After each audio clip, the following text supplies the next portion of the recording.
Okay, so leadership. Yep. Everyone's talking about it, right? Right. But what about a kind of leadership you don't usually see in those business books? Right. That's what we're getting into today, Indigenous leadership. And I'll be honest, Yeah. my first thoughts are, those kind of cliche images, Yeah. peace pipes, maybe a stoic chief in full headdress. It's a common image for sure, but it just scratches the surface. Exactly. Yeah. And to really go deep, we've got some great sources lined up. Yeah. We're looking at Living Indigenous Leadership. It's a book that gets into real stories and observations from Indigenous communities.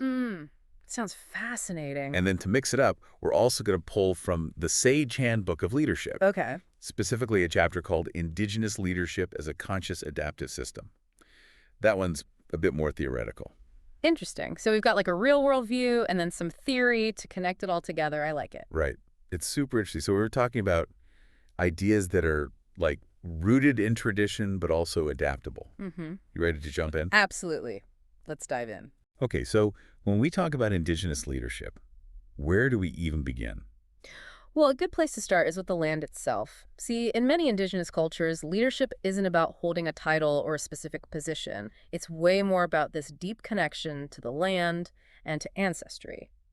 I've been thinking about that connection to land and ancestry, Yeah. even just with my own family history. It's like when you know where your people came from, what they went through, their values, it shapes you, doesn't it? Absolutely. And in many indigenous cultures, that connection to the land is just as important as knowing your family history. It's about being part of something so much bigger than just yourself. I can see that. It's like when you're out in nature and you just feel this sense of belonging, Yeah.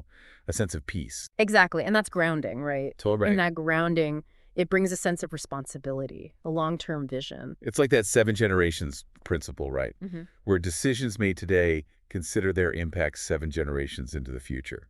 Exactly. It's about recognizing those consequences that go way beyond our own lifetimes. Wow.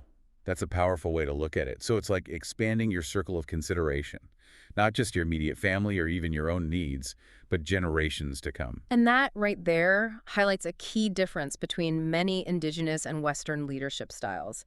It's not about, individual ambition or short-term wins. It's about the community and making sure it's taken care of for generations. So it's less about what mark you leave on the world and more about making sure it thrives even when you're gone. You got it. And that sense of community, of collective responsibility, that's another big part of indigenous leadership. Right, like that saying, it takes a village. Exactly. You can see that in how indigenous communities are structured, how decisions get made, how leadership comes about. It's not a hierarchy with like one person at the top. Mhm. It's more like this network of strength, Oh, a yeah. web of relationships where everyone has a part to play. Okay, so it's more collaborative, leadership is more shared. You got it. And in that network, you don't just get influence because of a title or position. You earn it through respect, through service. And that makes me think the moccasin telegraph, Exactly. which sounds way cooler than it probably is, unless you think efficient communication is cool. Right. But it's really about those fast, informal networks, right? Word of mouth, but on another level. And it's all built on trust. Yeah, People knowing they can rely on each other. That's a form of leadership too, isn't it? it is. And speaking of relationships, it gets really interesting when you have different cultural systems interacting. Oh, absolutely. Indigenous leaders often have to walk between worlds, as they say, Right. honoring their own values, but also engaging with the dominant culture, which might do things totally differently. It's a balancing act. For sure.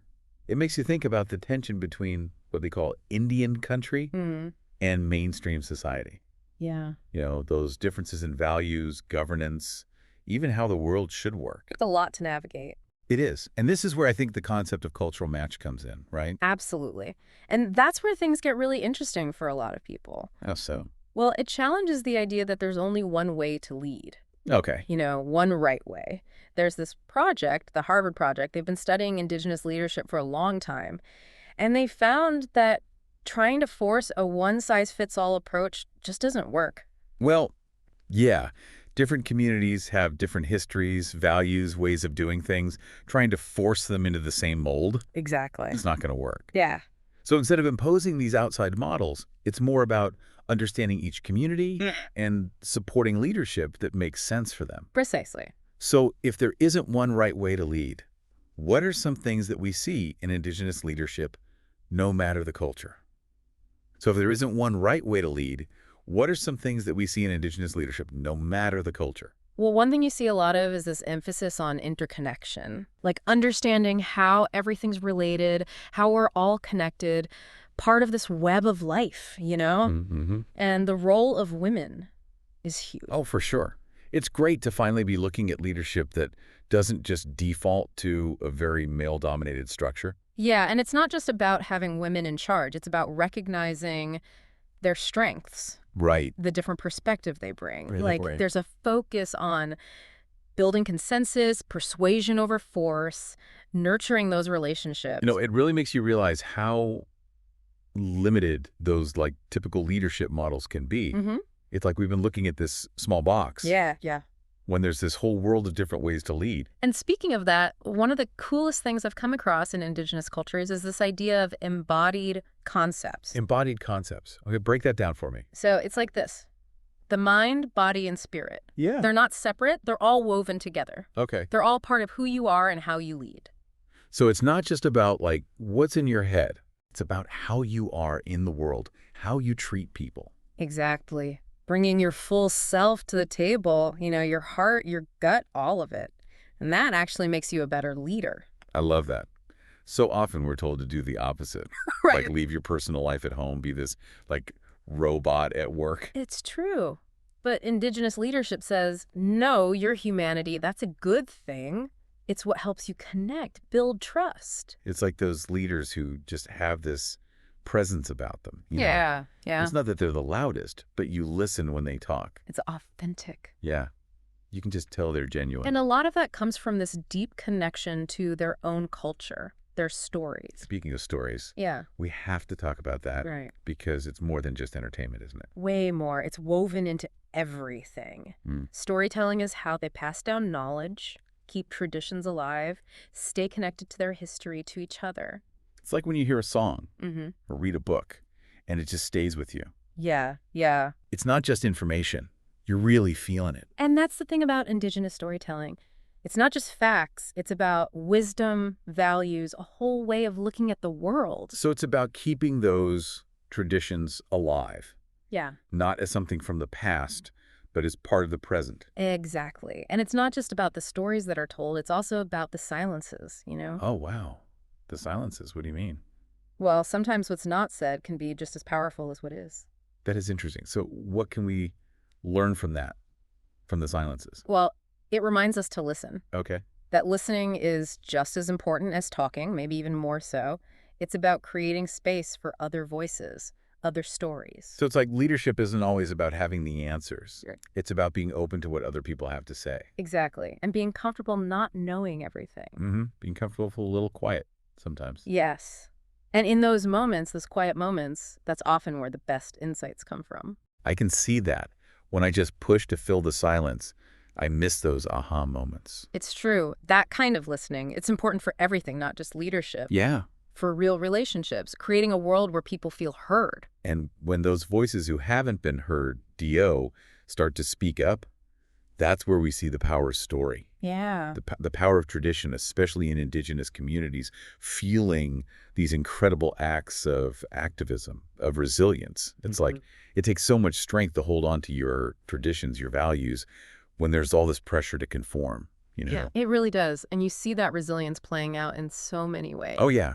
And it's not just about survival, it's about thriving. Exactly. And what's fascinating is how much this resilience connects with some really cool ideas in science, like complex adaptive systems. Okay, yeah, you keep mentioning conscious adaptive systems. Mm-hmm. What exactly does that mean again? Well, imagine a forest, right? You've got trees, plants, animals, all these different pieces interacting. Right. It's constantly changing, adapting to the environment. That's a complex adaptive system. So if something changes, like a drought, the whole system has to adjust to survive. Exactly. And it's not just forests. It's also true for communities, organizations, even whole societies. They're always evolving, responding to pressure. Which makes you think about Indigenous communities.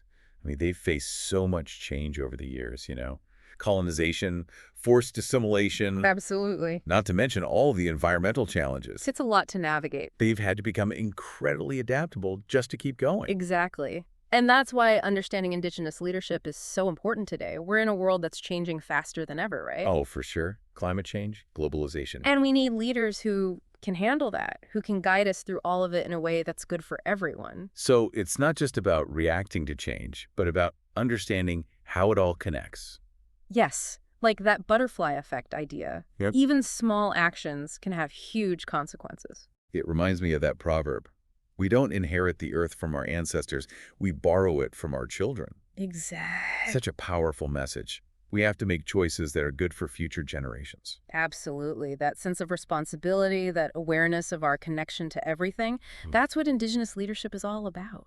It's less about like being in charge and more about empowering others, Yes. realizing that we're in this together. And that's why it's so important to pay attention to the wisdom of Indigenous cultures. You know, it's not just something from the past. It's got so much to teach us about how to move forward. I am definitely taking that away from this conversation. Yeah.